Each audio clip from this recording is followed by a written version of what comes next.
Okay. What's up, Adam? Appreciate you having your camera on. Orion, good morning. Welcome back. Andrew, good to see you. Rosemary, awesome.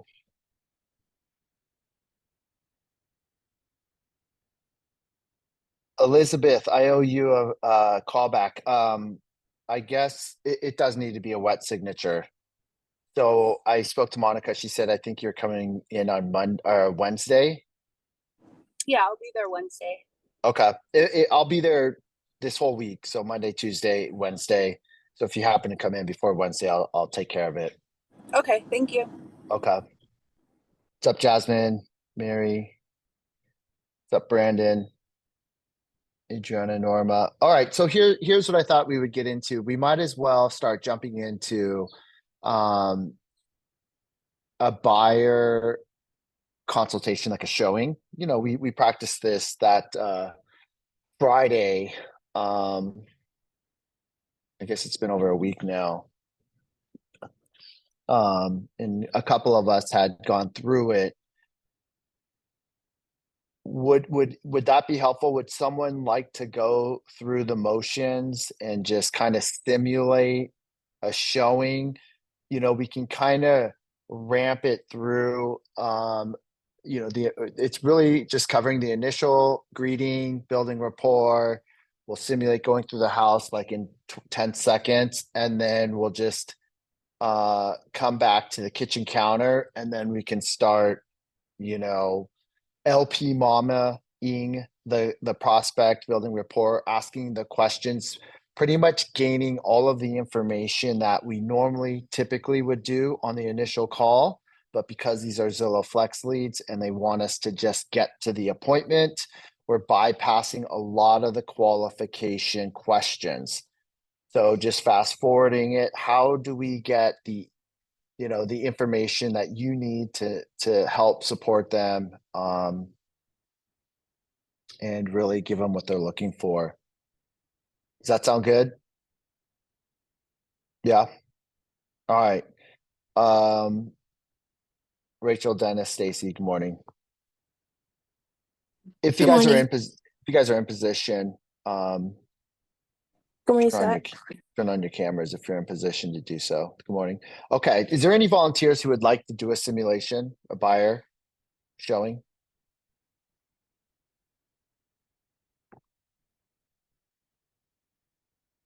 I'll do it. Yeah, I appreciate it. Thanks, Andrew. Anyone like to be Andrew's buyer? I can be the buyer. All right, terrific.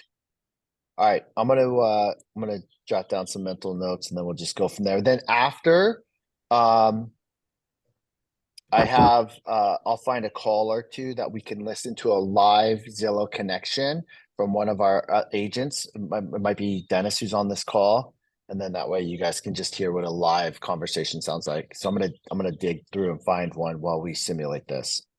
All right. So Andrew, you could just pick it up. Let's just say you're meeting at the property for the first time because you guys haven't met before. Maybe Rosemary just called 24 hours ago to set the appointment. So just do your best to just kind of put on your actor's hat. Okay. And you want me to specifically go over like the information that we didn't get through the Zillow Flex ALMSS, correct? Yeah, yes. And just LP Mama or getting whatever you feel you need to best service Rosemary to give her what she's looking for. Uh, hey Rosemary, how you doing today? I'm good. How are you? I'm well, thank you for asking. It's great to finally meet you. How's your day going? It's going good. Can't complain. Excited to take a look at this house. Yeah, no, I'm super excited for you. I hope there's a lot of great things in here for you. Um, but let's just take a walk through, see what you think, and then let's chat after. How's that? Okay, sounds good. Perfect. Walk around the house. Wow. So what did you think about the den in the living room there? That's great. Added space. Great for Mhm. get-togethers. I'm not sure if I'm loving this house. It's a nice house, but I'm not sure if it's the right house for me. Okay. And may I ask what is missing that would make it the right house for you? Nothing's really missing. It just doesn't feel like the right house. Okay. Oh, interesting. Yeah. Um, so okay. Uh, so what did you think about the neighborhood though? Love the neighborhood. Mhm. So, I am looking for a house similar to this, but I just want to be able to walk in the house and it to feel like home. And this one didn't feel like that. Gotcha. Completely understand. So Rosemary, if you don't mind me asking, are you currently living, like, do you own the current property that you're at right now? Yes, Okay. And would you have to sell that property in order to move to your future home? I would like not to. Okay. Do you currently owe any money on that property? I do. Okay. And what would be like the scenario where you don't have to sell your current property to buy the next one? If my mortgage payment makes sense where I can afford it and rent out the other house, that's what I would prefer to do. Or Gotcha. my current house. Yeah, Gotcha. So it's a lot about the price range. right. And I don't know if we talked yet, but have you talked to any lenders about this yet? Not yet. Oh, well, so the great thing about working with Zillow is they actually have preferred lenders that do amazing work and they're very quick. Is that something that you would be interested in finding out more about? Because then moving towards the future, it would actually really narrow our scope of our search of your future home. Yeah, that would be great. Perfect. And are you moving to this area or do you want to move to this area for any specific reason? I like the schools around here for the kids. Got it. The schools. And was there a certain timeline that you wanted to move into this area by? No timeline, but the sooner the better. Got it. Sooner the better. And was there anything in particular? Because I know you said that you wanted to walk in and feel like that was a house for you, the home for you and your family. Was there Right. anything specific, like in terms of bedroom or bathroom count or like lot size that you were looking for in particular? Sorry, it froze. I don't know if you guys can hear me, but everyone else is frozen. Like, I can hear you. We Seems like can a hear lot of you. thumbs up. Yeah.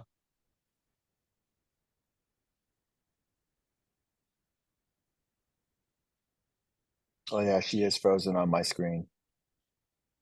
So the buyer ran away in this, I'm guessing. You scared her away. Yeah. Oh, dang it. You're so threatening.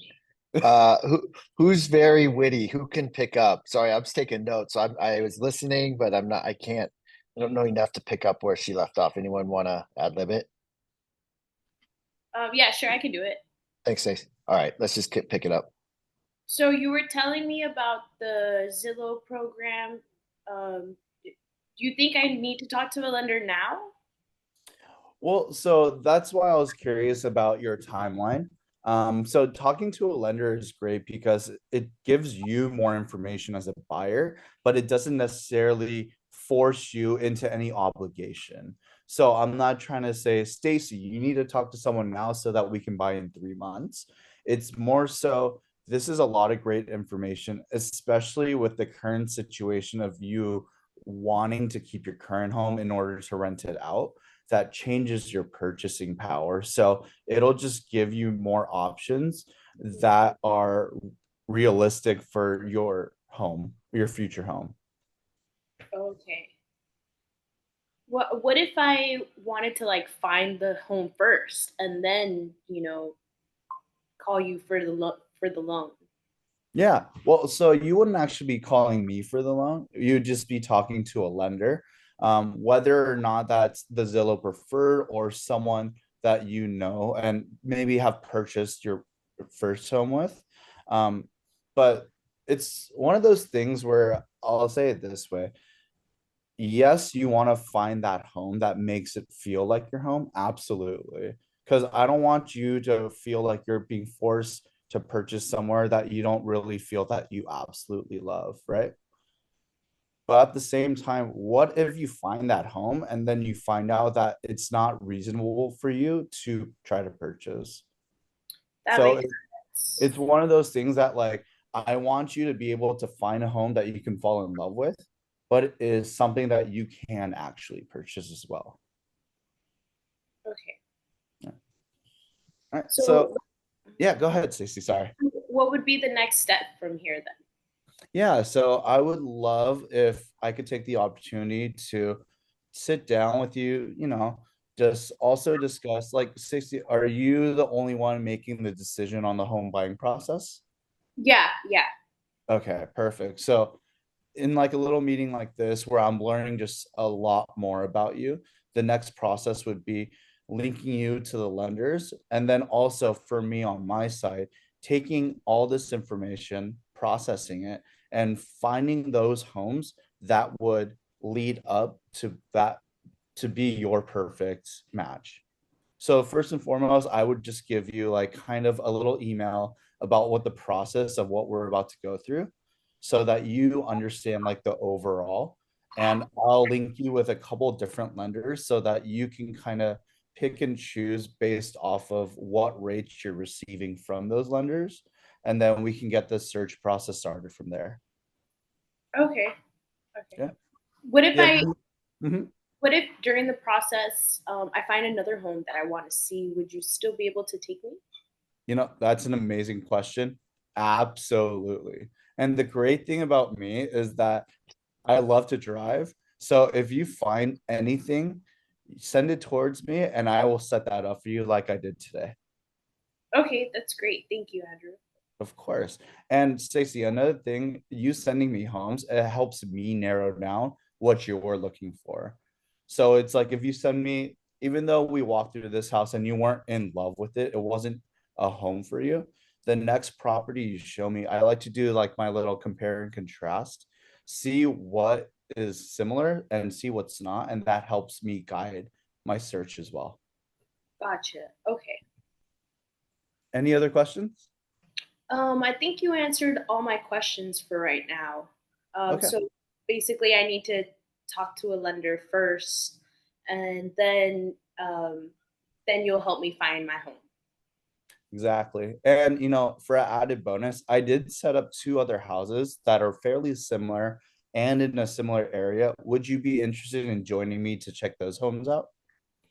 Oh, I don't want to take too much of your time if I haven't, talked with the lender yet. Well, Stacey, like I said earlier, it's me finding out more about you and what you're looking for, and I carve my time out to help you out. All Oh, right. that's so nice. I'd love to see them then. Wonderful. Let me text you the address right now and then we'll get started on those homes. Okay.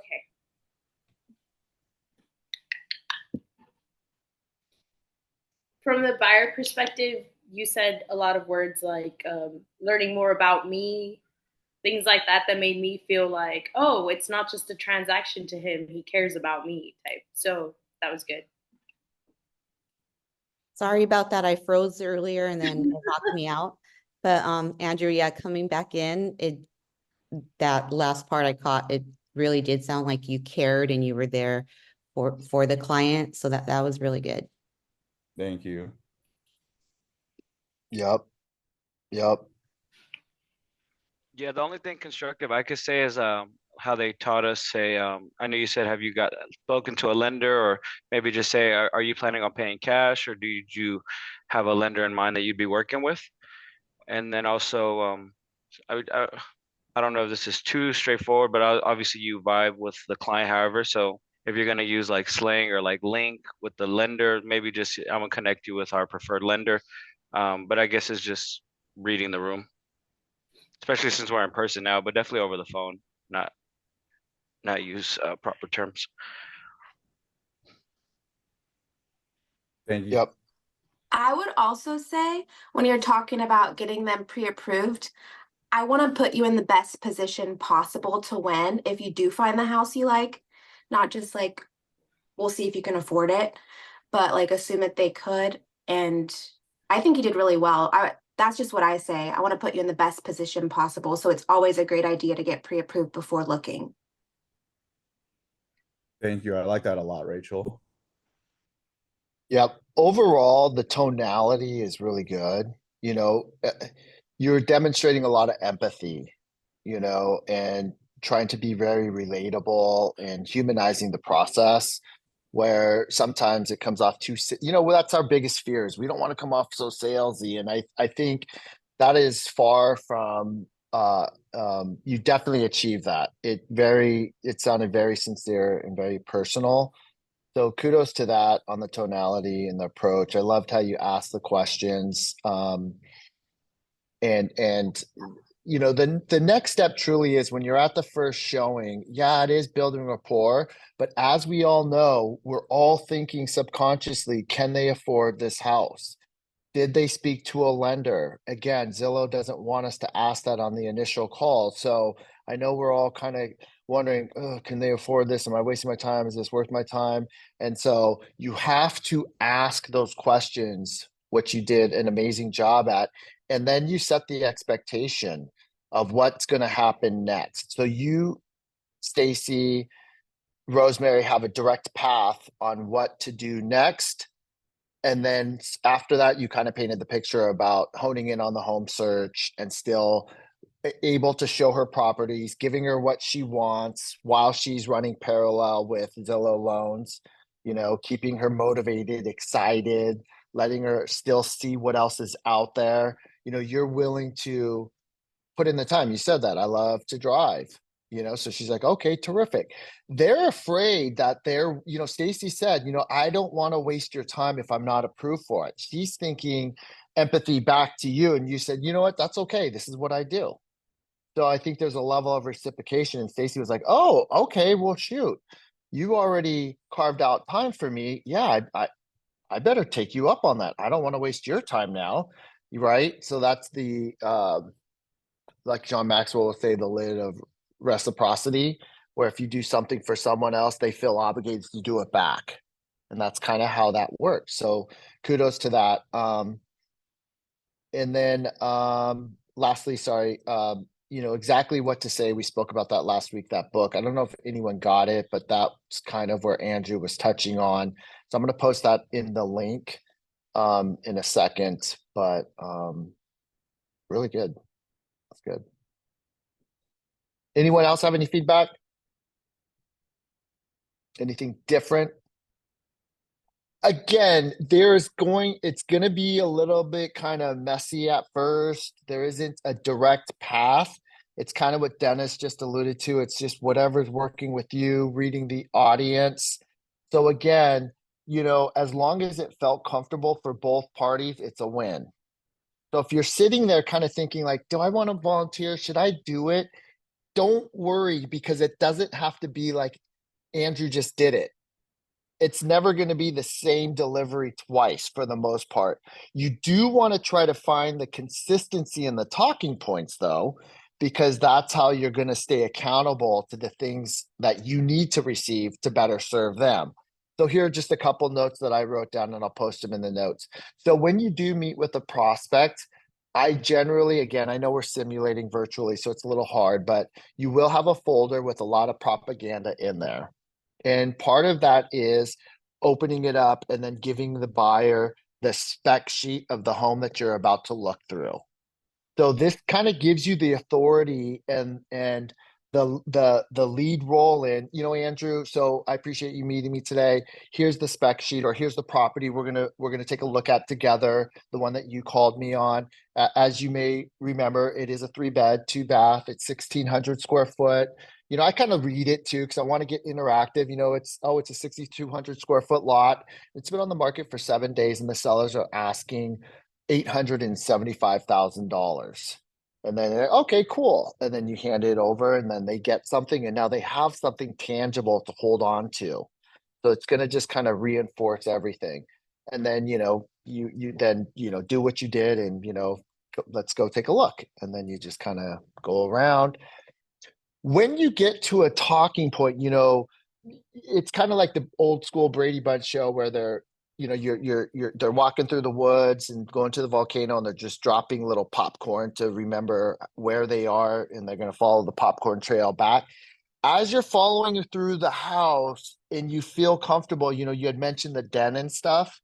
That's perfect. So just ask some questions to get them to open up, to let them know that they can talk positively or negatively about the house.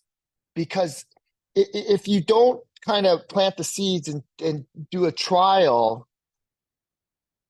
in 5 minutes, you're going to be done with the house and you're not going to really know, did they like it or not? And then all of a sudden, you're just going to vomit all these questions at them at once.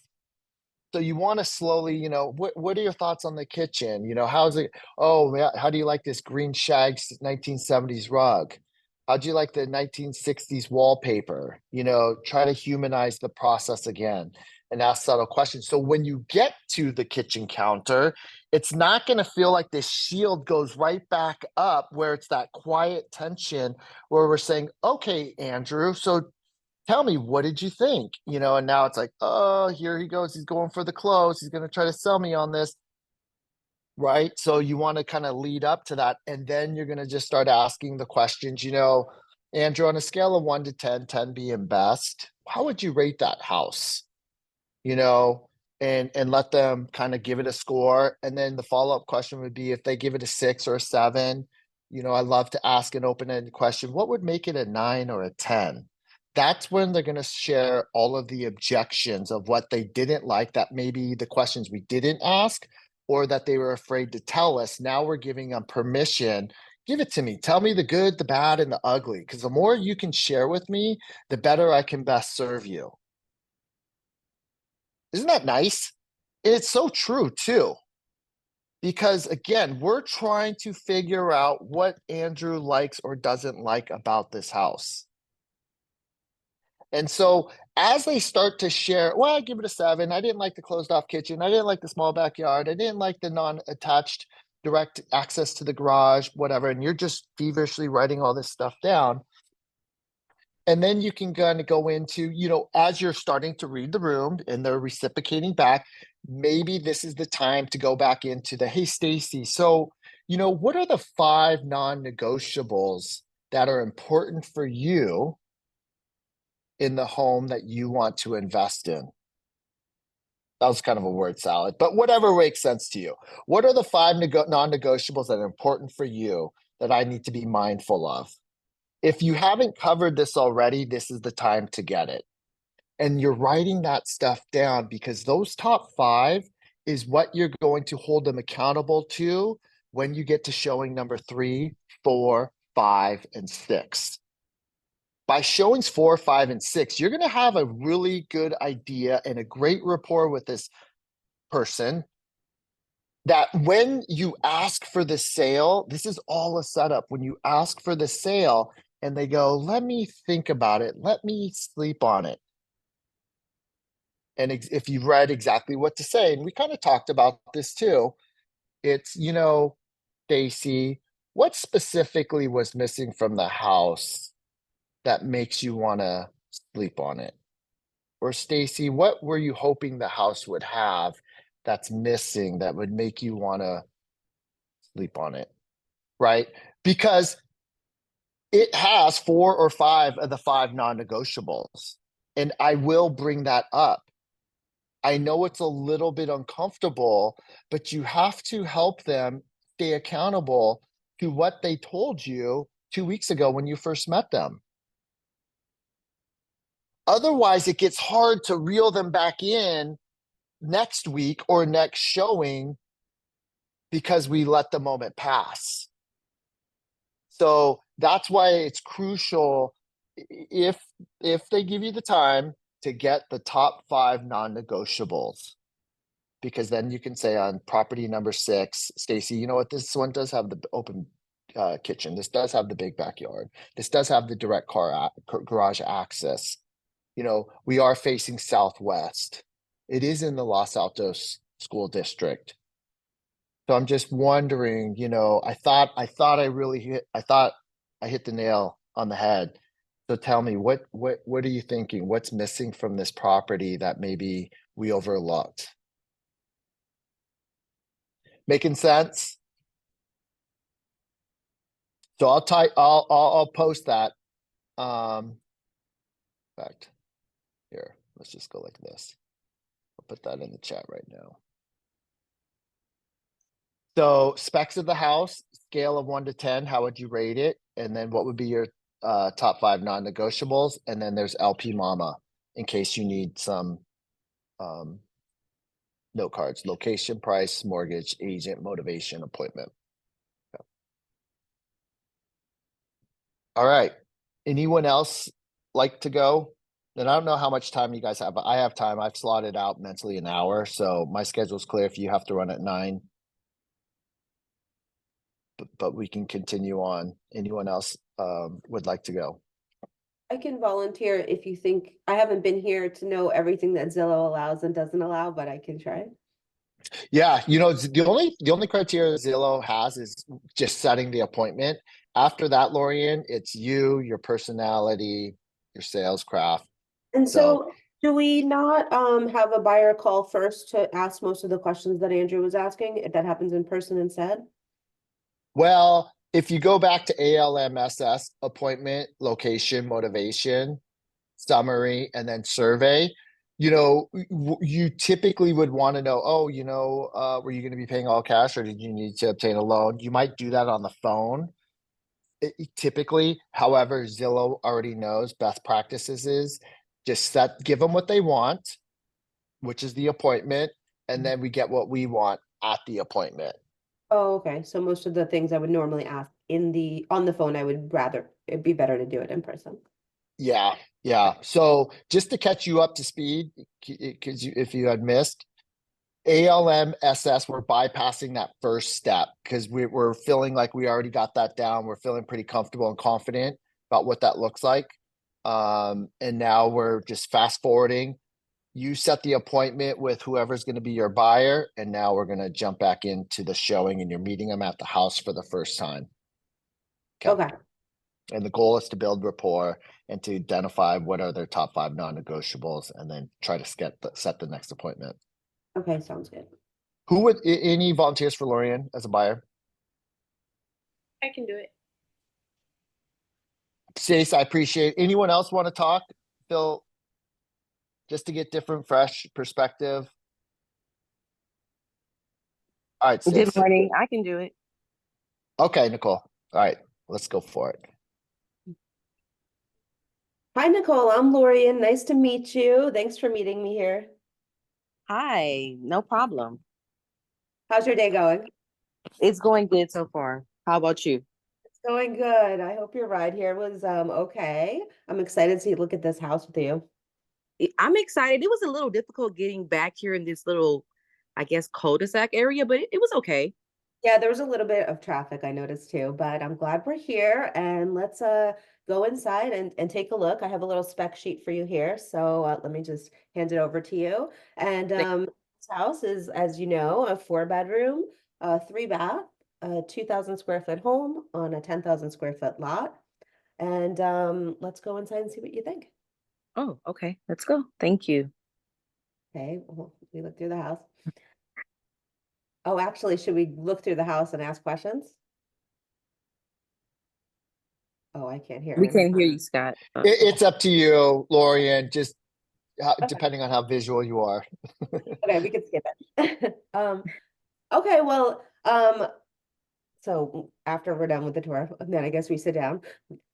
So I want to get a little bit more information about what you think about the house. I understood that you weren't really into like the size of the living room and the backyard was a little bit small for you. But any other information that you could shed on your thoughts about the house would really help me too. Yes, I do think the size of the rooms are also a little small. I have a big family. I think that if we can get something like a little bit bigger, especially the owner suite, for me, they all felt the same in size. So we can find something that's a little bit bigger, more grand, I guess, in a sense, for the owner suite, we'll be okay. But again, like you said, the backyard, the living room, also it's something that's very important. big, large family, a lot of gatherings, a lot of um holidays spent here, Thanksgiving, Christmas. So I want to find something large in size, please. Oh, great. It sounds like you have a really fun family and a lot of really fun family events. So we will continue the search by looking for something that really suits your needs for being able to entertain. So in the backyard, are you thinking like you would like a pool? Do you think you would like an outdoor kitchen? Or are you okay with it just being like a lawn that you could then, build onto if you like to? Preferably a pool, yes. Okay, pool. Okay, we'll add that into the search going forward. As far as like how long you've been looking, can you shed some light on if this is the first time you're looking at a house or if you've looked at a few before this? I've looked at a few before with a couple of different agents. They weren't able to do what I need, so I'm just still doing my research. Got it, got it. So in order for me to be able to like serve you best, it would be super helpful to know what you thought the other agents were lacking and how I could make sure that I don't do those things and I actually, go above and beyond what you even need. So could you let me know a little bit more about that? Sure, I think the biggest thing was communication. They lack communication. They would, they'll text me, "Hey, come here." I would go, and they did the same thing, just asking my thoughts, and they kind of ghosted me. So I just used the internet, and I would look at a house, set it up. They would come beat me out, and there's just lack of communication. Got it. That's terrible. I'm sorry you had those experiences. I am the complete opposite of that. I am an over communicator. I maybe, at some points will communicate too much. You could let me know if that's the case, but I really like to be completely available for you at all times. Any questions you have, no question is too small, no question is inappropriate or, not smart enough or anything like that. Feel completely free to ask me at any time, anything that is on your mind. And so that hurdle, I don't think you're going to have that problem with me. I look forward to working with somebody that expects that actually. So this is really exciting. Have you had a pre-approval done yet for a mortgage? See, and that's the thing. What's pre-approval? I've talked to other agents, but they never asked that question. Got it, got it. So, well, if you're not paying all cash and you plan on getting a mortgage, what you do typically before we start to go look at a lot of homes is you speak to a lender. You can speak to a lender that you've previously used in the past, or you can speak to one of the Zillow lenders, and I can give you that contact information and make that connection for you. And the pre-approval is not going to do anything like hurt your credit or anything like that. It's not going to force you into anything. It's just going to show you exactly what your monthly payments would be. It's going to show you exactly how much buying power you have. It's going to take into account if you currently own a home, if you plan on keeping that home, if you plan on selling that home, how much you'll have. That's something that I could help you with, pulling a net sheet for you to show you that. And that in combination with the pre-approval will really show you exactly how much you could afford, what your monthly payment will look like, and really be able to allow us to narrow down your search. Oh, perfect. Yes, I would like to do that. Okay, that's great. I'll send you all of that information so that you can get that started. And that's pretty quick process and it shouldn't be too much take too much of your time. So once we have that, we'll really be able to understand where we can look. I know that you're really interested in this particular neighborhood, but perhaps we can expand to other neighborhoods if you find you have more purchasing power and you're now interested in other areas. But we'll cross that bridge when we come to it. Okay, sounds good. So the home that you're currently in, do you own that? Yes. Okay, great. Now, what is your motivation for moving? I just want a larger home. Like you said, a pool is important. Just Got it. larger, great community, great neighborhood. Okay. And the schools are important to you, I assume, since you have children, but do you happen to know the school ratings? And if so, do you know what number rating and above you are comfortable staying in? Schools are important. We didn't do any rating just yet. Do you have more information about that? I do actually. I usually use greatschools.org and they will rate schools anywhere from a 1 to a 10. Typically, I would stay above a 7, if that's really important to you, preferably 8 and 9. But, every time we can go to look at a home, I can bring that information along with you so you know. And that way we can, make sure we don't see schools that are in a 1 or a 2 or a 3 neighborhood. so that your, children have the best education possible. Yes, I would like that. Thank you so much. Awesome.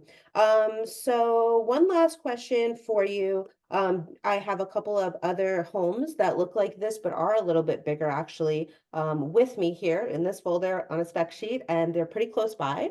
I've carved out about an hour and a half extra after this appointment in case you wanted to go see them. Would you like to ride over there with me? Please, yes, that'd be great. Awesome. Here's the spec sheets with the address on it. I could text you the address also, so you could just hit it and Google Maps can take you right there. Thank you. Thank you. All right, see you soon. All righty. Thank you so much.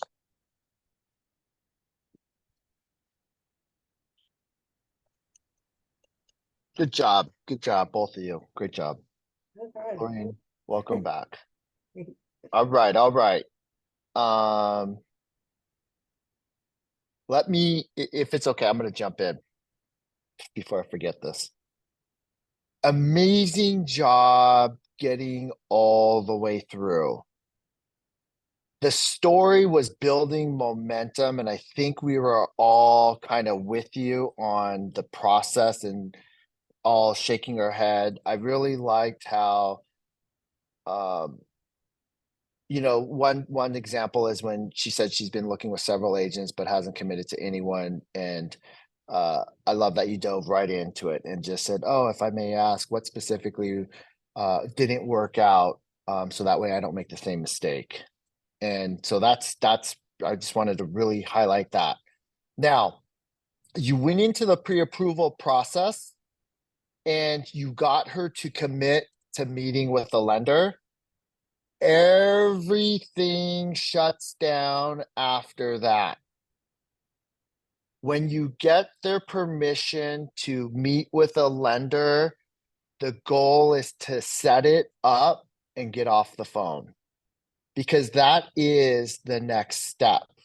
Without the pre-approval, again, you're kind of back to stage one, which is doing the tango, trying to fill each other out. Where are we? Is this moving forward?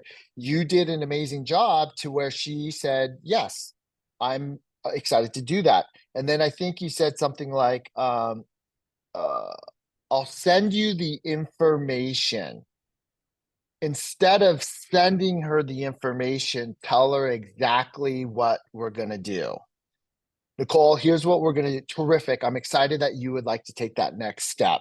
Congratulations. So let's do this. Now we're no longer asking permission. We're telling her because she gave us permission, she wants to take the next step. So let's do this, Nicole. I'm going to go ahead and I'm going to do a three-way text or an email introduction, depending, Lorian, if you're going with your preferred lender, Alex, or if we're going with the Zillow Home Loan. Two different platforms. If it's Alex, we're doing a three-way text. If it's an email introduction, you're just going to connect the Zillow Home Rep on the app. So Nicole, I'm going to connect you with Zillow Home Loans. I'm going to connect you with Greg, and you'll see an introduction on your Zillow app exactly the same way you and I met. Okay, and then Greg is going to set a time that works best for your schedule, and the two of you will connect, and then blah blah blah blah blah.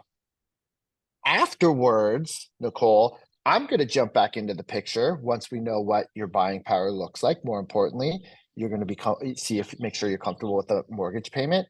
Then I can really hone in on your home search. And the next time we get together, I'm going to be delivering you homes that we know that are in your price range that you're comfortable with. How does that sound? And then tie it down with a question like that and anchor. And then when she says yes, then you're just trying to get off the phone.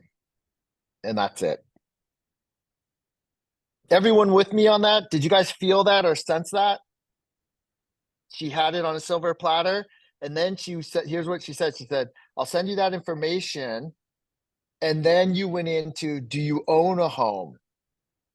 So now you're going all the way back to the beginning where you're losing the momentum. And then you went into, well, what is your motivation to move? So we're kind of going backwards. We're going all the way back to the beginning where the momentum was built, questions, value.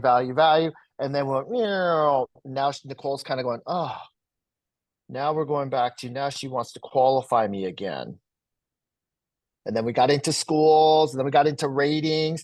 And so then it's hard to kind of reel it back in to then set them back up to what is the next step.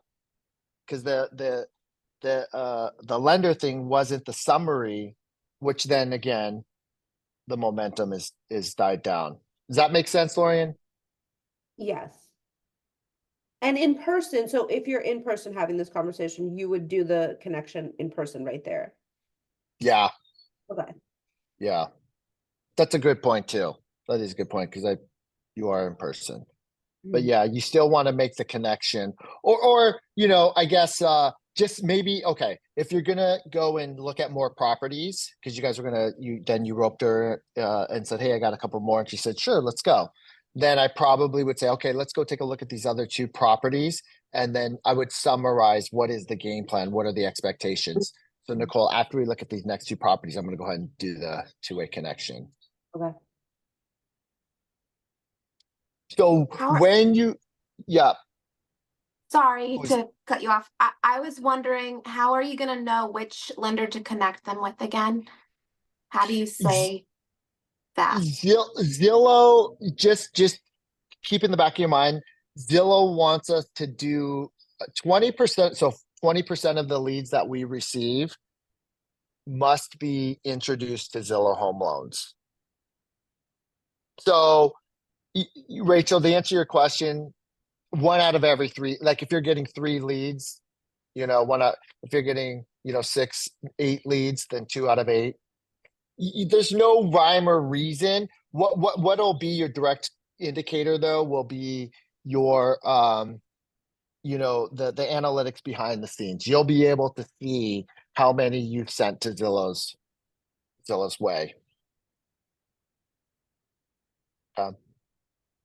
I will say I was fairly impressed with what I saw. I know it was just an initial conversation, but I did have this notion in the back of my mind that they're going to be Rocket Mortgage, just call center people, so I could tell that they're experienced, they understand, they know what we do. I felt empathy, so I feel a lot more confident. So if you feel comfortable with them, roll with them, don't let it get hung up. I do want to support our in-house lenders though. We're not trying to backdoor anybody. There's enough volume where everyone can get their fair share and win. So all right, sorry, I wanted to just give that. Anyone else have feedback for Lorian? Anything else? I think easy pivot, like when Nicole brought up like finding the neighborhood was tough.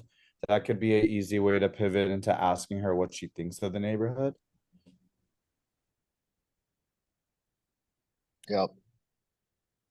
And here's another example, I think, on that same topic. I'll piggyback that. Nicole said, you think you had asked her what was important for her, and she said a large backyard, a large house. She loves to entertain. She has a big family, Thanksgiving, she's mentioning all the holidays. So I might reflect back on, well, this house was, and I forgot the specs, 2,500 square foot. Was that layout was 2,500 square foot? Was that large enough for you? I know you want to entertain in the backyard. This is a 6,200 square foot lot. Was this yard spacious enough to do what you want to do? And that way you can kind of figure out if the home you just showed her was a match or not, which then you're going to get direct feedback to then take good copious notes to then next one, give her what she wants. But you can leverage that showing right there to see what she was thinking about that specific house. Got it. Yeah, and actually, now that I think about it, it was a 2,000 square foot house on a 10,000 square foot lot, so that would have been a pretty big, I'm sure, a pretty big backyard, unless it wasn't like mostly woods or something, maybe. Yeah, exactly. So that's exactly right. If she said, you know what, 10,000, no, I need something bigger. You're immediately thinking, we're in Southern California. This ain't Montana. You're not going to get this big acres. Like this is that's a damn big backyard for SoCal. 10,000. So that's exactly right. Their direct feedback will help you kind of steer them because again, Nicole may not know that 12,000, 15,000, and then it gets into the budget, you know, you can find it, but then the budget's going to go up. Mhm. All right. Any other feedback around that? Let's open it up for questions about the showing process. Anything else as you're visually going down the showing? Does anything else come to mind? What if they say like, oh, our family member's mortgage lender, um, will they'll take care of the lending side on that side? That's awesome, Stacy. Terrific. Yep. When do you think you'll have a chance to meet with them? Mm. So I'm just gonna, you're not trying to steer them to another direction.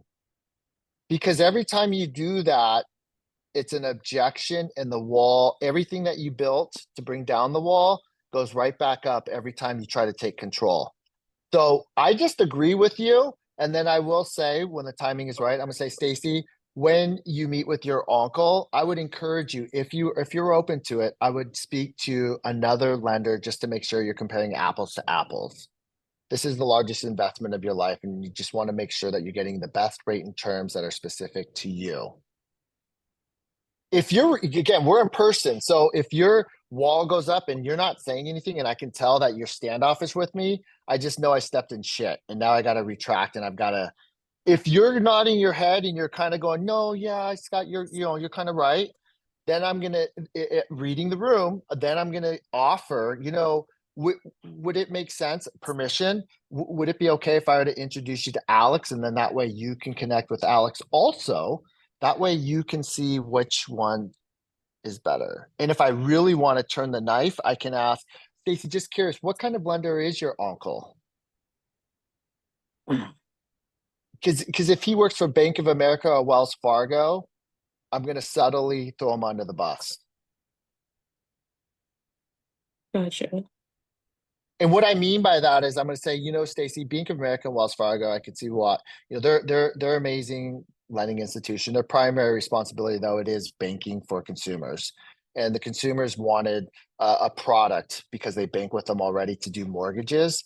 And so it's a good option for you. The challenge is Wells Fargo and Bank of America usually have one or two different loan programs that's going to be best suited for them, not necessarily for all consumers. Where a direct lender is going to have 6, 7, 8 different loan options that one of those are probably better suited for you. So when the time comes, if it makes sense for you, I would encourage you to just see what else is out there. That setup is really just demonstrating you're almost foolish if you don't take me up on that. Why would you go and pay a higher interest rate or weaker terms that are better for the bank and not necessarily for you? That's what I'm saying in my passive way. Okay. So again, to answer your question, just roll with it. Just say, yeah, that's amazing. Go for it. The goal is to just get them pre-approved. Hey, Scott. Yep. Would another good objection handling for that be saying that like, oh, just talking to one lender like doesn't mean that you're locked in, but I would highly recommend you shopping around because they may be able to give you a better rate due to X, Y, and Z. Absolutely. Yep. Yep.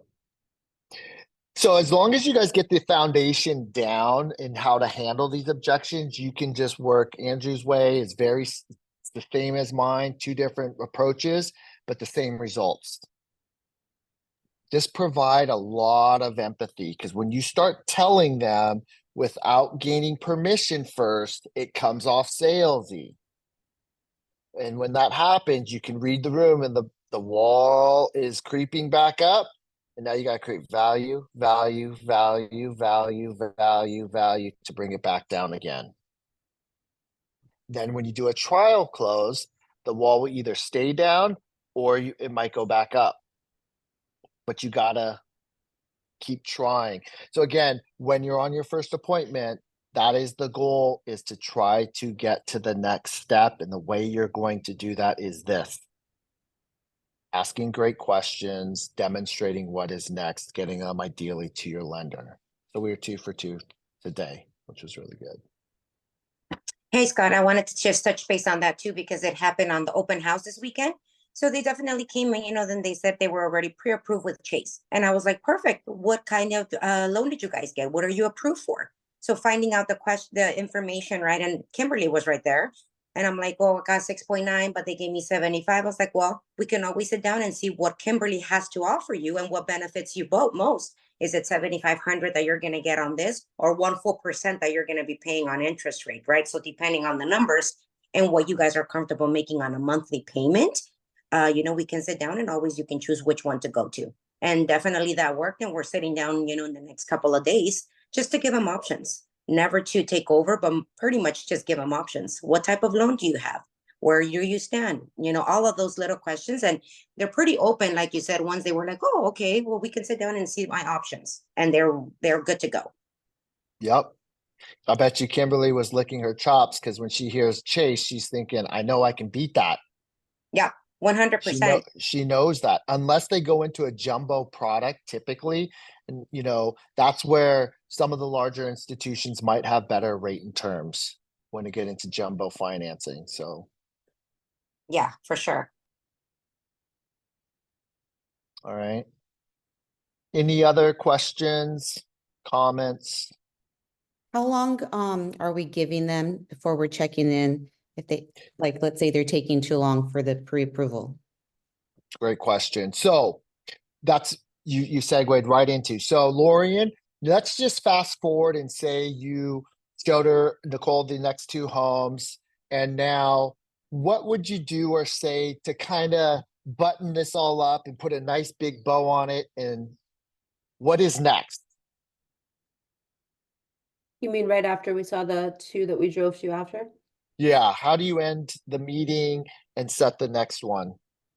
I would probably say, well, this has been great. Thanks so much for taking the time, Nicole. We got a lot of great information out of this. I think I really have a good grasp on what you're looking for, what your pros and cons are, what your 5 non-negotiables are.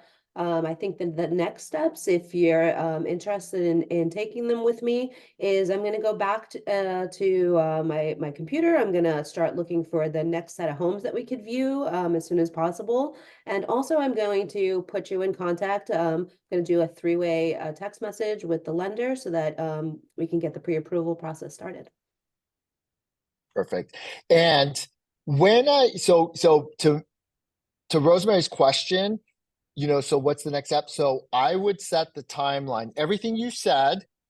So when I connect you with Alex or Zillow Home Loans, would it be okay if I were to follow up with you in a day or so, just to make sure that you two were able to connect? So that way, Rosemary, I'm kind of setting the expectation. I expect you to ideally reach out to them today. Or, she'll tell me, Nicole will tell me, well, tomorrow, Scott, I've got this, and I got soccer with the kids, Give me until Monday. Give me until Tuesday. Okay, terrific. Then I'm going to summarize, Rosemary. So let's do this then. If I don't hear from you by Tuesday, let's just say by end of day, 5:00, would it be okay? Permission. Would it be okay if I were to reach back out with you just to make sure and check in? Because again, I'm running at your pace, and I'm thinking you're motivated and you want to go forward. So I'm going to go with you. I am definitely not going to be the one dragging the feet. In fact, I'm going to make you tell me to pump the brakes. Right. So I want to make sure that I am moving at your pace. So Rosemary, I'm going to check in with you on Tuesday. And if I don't hear from you by say 5:00, would it be okay if I were to check in with you? And then hopefully you're going to say, yeah, absolutely. I'm going to say terrific. So in the meantime, I'll do the connection, and I'm going to send you some other opportunities that have your 5 non-negotiables. And then maybe we can, Lorian, if you feel comfortable, I might even set the next appointment. Let's just assume you're talking to the lender by Tuesday then. How does your schedule look this week? If I can identify a few more properties, when do you have time to go back out? Because when you we all know once you part ways, you know, you feel very good about it, just like the open house leads that we just got this weekend. And then when you call them on Monday, what happens? They all just go to deaf ears, to voicemail, non-responsive emails, right? So you really want to take this opportunity when you're face to face to set the next appointment. And you're also leading them and setting an example of how you operate and how this process works because they don't know. Does that answer your question?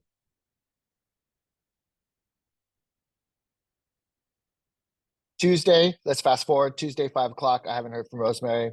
What am I doing? I'm giving her a call. Hey, Rosemary, it's Scott. I know when we last spoke on Saturday at 123 Main Street, you know, I know we were connecting you. I connected you with Alex, just checking in to see, or I spoke with Alex. You know, I'm going to do my homework before I call you. Spoke with Alex. I understand you guys haven't had a chance to connect yet. Let me know if there's anything I can do to bridge the gap. By the way, I did find 3 or 4 more opportunities. I'm excited to show you. Just want to see if we're still on for Thursday at 6 o'clock. I have a question. When in this process would you start to discuss having a buyer broker agreement signed? You know, because everything is like, in fact, the NAR, I just saw something yesterday or this morning. Everything is still changing. And look, if this is what I'm saying, I saw a text thread this weekend go out. Look, you guys can't control that. That's one seller. I get it. It's going to happen. I also believe, for me, it's a weak ass listing agent who couldn't get in negotiated compensation. That seller is going to struggle, I believe. I don't think that's going to be the norm at all. So if you use a buyer or broker agreement now, stay the course, continue to do so. I'm not going to tell you not to. Go for it. Do it. Protect yourself. If you don't, which that's me, I've never had a buyer ever sign one in 20 plus years of my career because I always figured like I come from contribution. If they don't see the value in me, oh well. Have I gone across town and showed properties and opened up doors and got backdoored? Absolutely. But I've also won my fair share of probably 80% of them also. It's just the way I do it. So with that being said, I'm not changing gears right now and forcing someone to sign something if they're not requiring me to do so yet. Okay. However, if Adam is like in total disagreement, like I'm not driving across town to show an open, that's his prerogative. That's his prerogative. I'm not telling you yes or no. If you're ready to go and have someone sign it, go for it.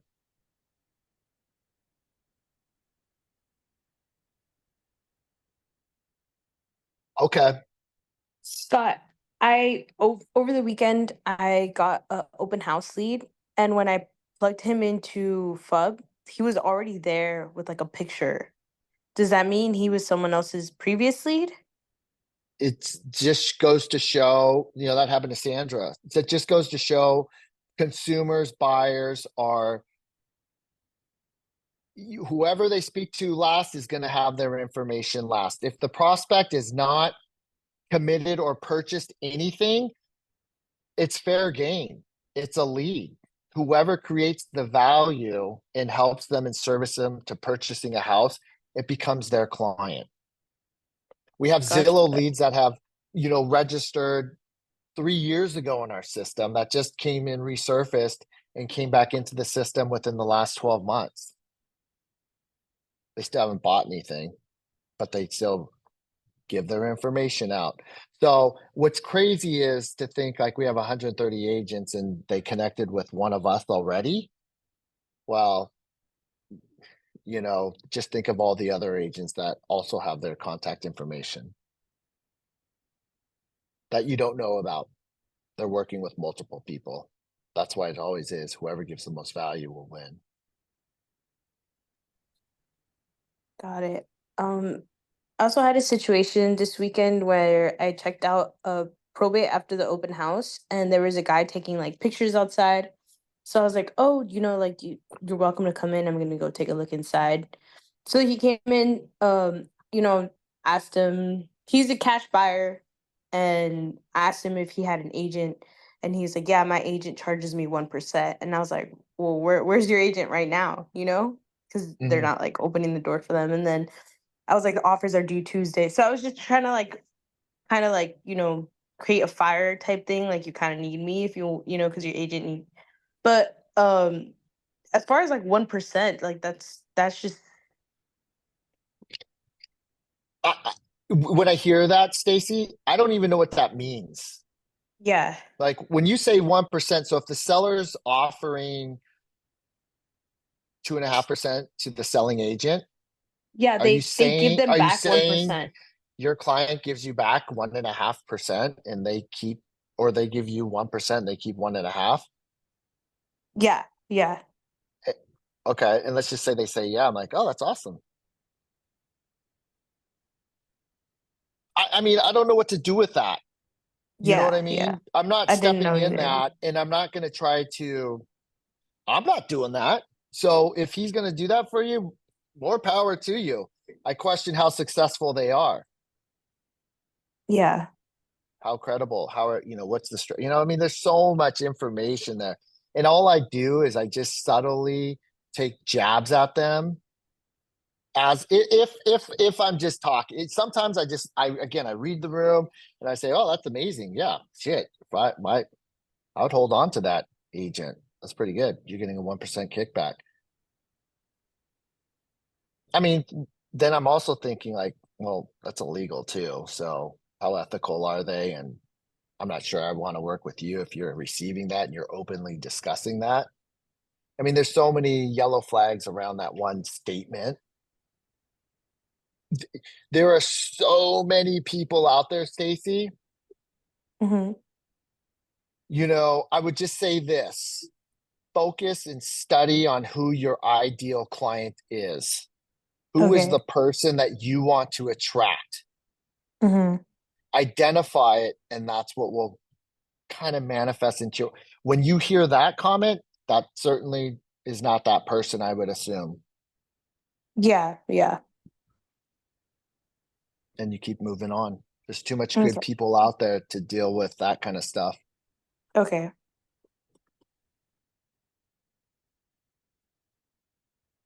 Any other closing thoughts? That's 9:30. Okay. All right, y'all. Well, happy Monday. Again, chipping away, going live Wednesday. Hopefully the leads start pouring in. Everyone can start testing out. Everyone can get on board. As far as like time frame, all day, any time, or is it there like restrictions for when the calls can come in?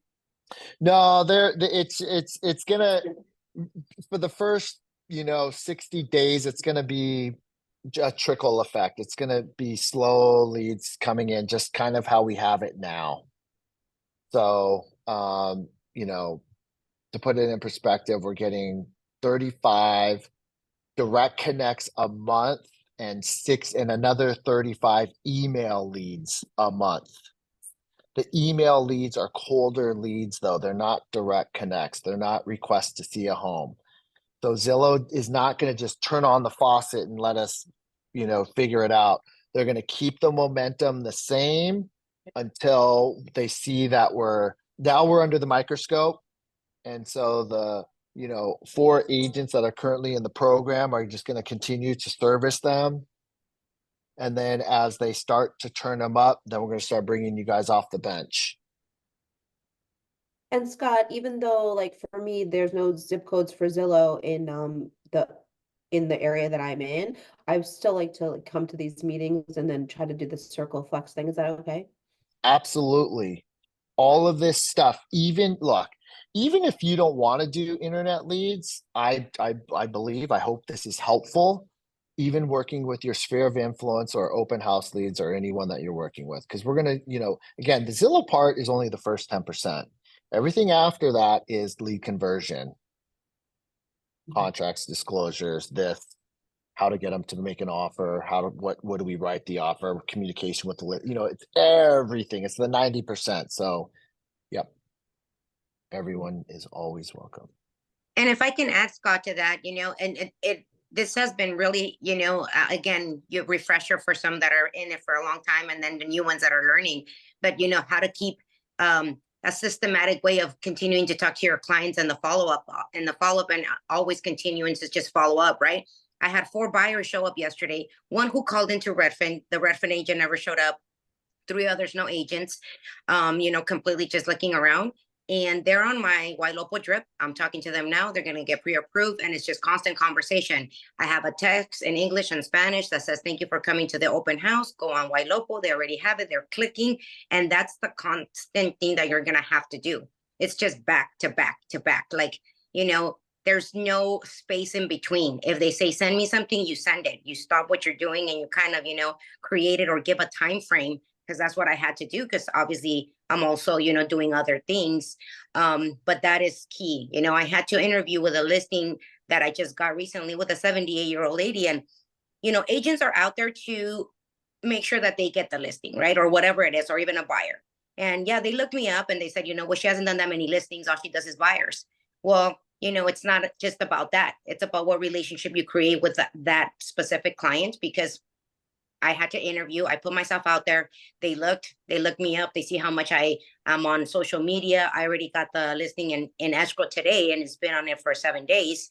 So in that aspect, they're like, thank you guys. They're really considering that, and they're in the same community, right? So, and the other agents send them everything as far as the negative part of what they thought was for me, right? And it's all about what you believe in yourself, because I don't need to have 30 listings. It's what I do and how I address. I'm helping her move. She's older. I check in on her. She had a death in the family just 3 months ago. She gets flowers from me. I go and sit down with her. And I mean, it's just what you decide to do and who you're being, like Scott said. Yep. It's the connection will trump skill set all day long. If you are not relatable, you're not empathetic, and you're not genuinely curious about servicing them, all of this shit is water under the bridge. It's just not going to connect. Some will still be fine and they'll make a living, but you can really crush it if you come from curiosity and come from contribution. If you're wired like that, you will always win, because they will feel it, they will sense it, they will hear it, they will see it. Your actions are mirroring your words. When you don't know anyone, your integrity is built on your reputation. Your reputation is your words. It's doing what you say. That is the only way that they can judge you. And when you demonstrate that and you do exactly everything you say in real time, immediately, like Sandra says, they're like, he don't play. Wow, he is on top of it. If I were to buy a house, it's definitely gonna be with this guy. I'm not sure I'm ready to go though, but damn, he's pretty good. So here's a quick rule of thumb that I'm personally trying to work on, because you are all extremely busy. If it takes less than 120 seconds, just knock it out and do it. If it takes anything that's less than 2 minutes, give me an example, like an appointment, setting up an appointment and just sending them a calendar invite. That takes me less than 2 minutes. Just do it, because I'm notorious for saying, oh, I'll send you a calendar invite. The appointment is set, and then I don't get the calendar invite out after we get off the phone. I'm letting too much time pass. Just do it. If it takes you 120 seconds, knock out that task. Do not leave it on your to-do list. It's too much up here. It's too much stress.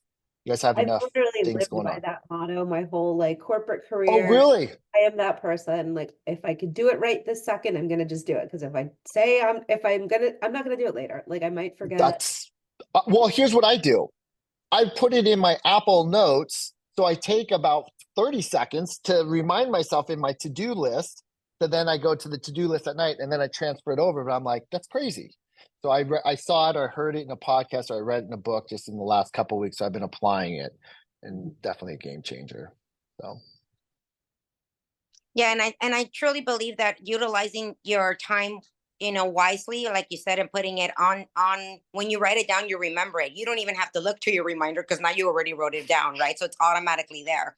out of sight, out of mind. Yeah, exactly. And I mean, I'm consciously, constantly driving back and forth. I drive about 2 hours a day to the office, back everywhere I go. During that time, I allocate my follow-ups that I don't need to write anything on, and I call them and I'm just checking up on them. That's an hour, 45 minutes. I do 25 calls, 30 calls, and Yep. I connect.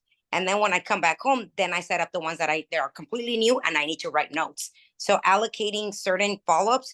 If I'm sitting down in my car, I'm definitely, obviously, depending on what time it is, morning or afternoon, I allocate a time to call up those follow-ups from the open house. How you're doing? I saw you this, boom, boom, boom. Like, knock it down while you're driving. It shouldn't take you that much because all of that goes on really quickly. I allocate that there. Just one other thing similar to that. I shoot all my videos when I'm in the car. And then when I get back to the desk or home, then I just send out all my videos via text. So, leverage that to what that is worth of what Sandra and I are doing. But, okay. Well, it's 9:45. Good stuff. I need to get to the office. Happy Monday, y'all. Make it a productive week. Stay cool out there, and I'll see you in the office. Right, thank you. Bye. Thank you, everyone. Got